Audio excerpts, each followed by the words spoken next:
আমরা খুবই ভুল করেছি কোরআন না বুঝে। গতকাল আমি যুবকদেরকে থ্যাঙ্কস দিয়েছি, মনে আছে না আপনাদের? যুবকরা আমাদের প্রাণ শক্তি। যুবকরা যদি এগিয়ে আসে, কোরআন বোঝার কম্পিটিশনে যদি এগিয়ে আসে, কতই না ভালো হবে যদি তারা কোরআন পড়তে শেখে এবং কোরআন বোঝে।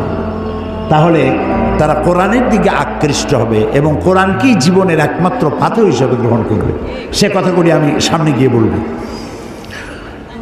তো আল্লাহ তাআলা বলছেন যে এই কোরআনের মধ্যে শুধু নামাজ রোজা হজ যাকাত না, আমি গতকাল বলছিলাম মনে আছে আপনাদের, যে শুধু নামাজ রোজা হজ যাকাত হইলে শুধুমাত্র 1 পারা বা 2 পারা কোরআন শরীফ নাজিল করলেই হইতো, 30 পারা নাজিল হইল কেন? এই কথা তো মাথার মধ্যে ঢোকা উচিত আমাদের।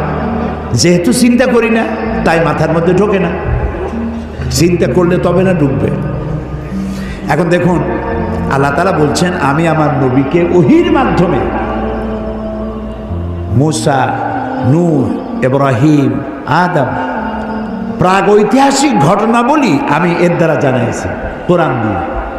রাসূল তো সেখানে উপস্থিত ছিলেন না। আল্লাহ তাআলা বলছেন تلك من أنباء الغيب نوحيها إليك ما كنت تعلمها أنت ولا قومك من قبل هذا تلك من أنباء الغيب, এটা হচ্ছে সেই অজ্ঞাত ঘটনা যা ওহীর মাধ্যমে আমি আপনাকে জানাইছি। তা না হলে আপনি এবং আপনার কওম, আপনার জাতি এই সম্পর্কে কিছুই জানতো না। না ইব্রাহিমের ঘটনা, না নূহের ঘটনা, না মুসার ঘটনা, এগুলো কিছুই জানতেন না। হযরত ইউসুফ আলাইহিস সালামের কথা বলে আল্লাহ তাআলা বলছেন যালিকা মিন আম্বাইল গায়বি নূহিহি ইলাইকা ওয়া মা কুনতা লাদাইহিম ইজ আজমাউ ওয়া হুম ইয়ামকুরুন। এটা হচ্ছে সেই অজ্ঞাত কাহিনী যা আমি ওহীর মাধ্যমে আপনাকে জানাইছি, অথচ তার ভাইয়েরা যখন ইউসুফ আলাইহিস সালামের বিরুদ্ধে ষড়যন্ত্র করছিল তখন আপনি তার কাছে ছিলেন না। আমি আপনাকে জানাইছি ওহীর মাধ্যমে।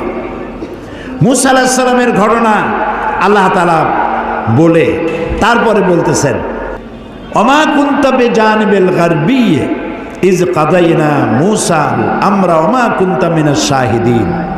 মূসা আলাইহিস সালাম তিনি পশ্চিম সেই সিনাই পর্বতের পশ্চিম দিগন্তে, পশ্চিম প্রান্তে তিনি যখন আক্রান্ত হয়েছিলেন সেখানে আপনি উপস্থিত ছিলেন। আমি আপনাকে ঘটনার মাধ্যমে জানাইছি। মূসা আলাইহিস সালামের উপরে যেখানে ওহী নাজিল হয়েছিল সে জায়গাটাও আল্লাহ তাআলা আমাকে দেখাইছেন। আলহামদুলিল্লাহ।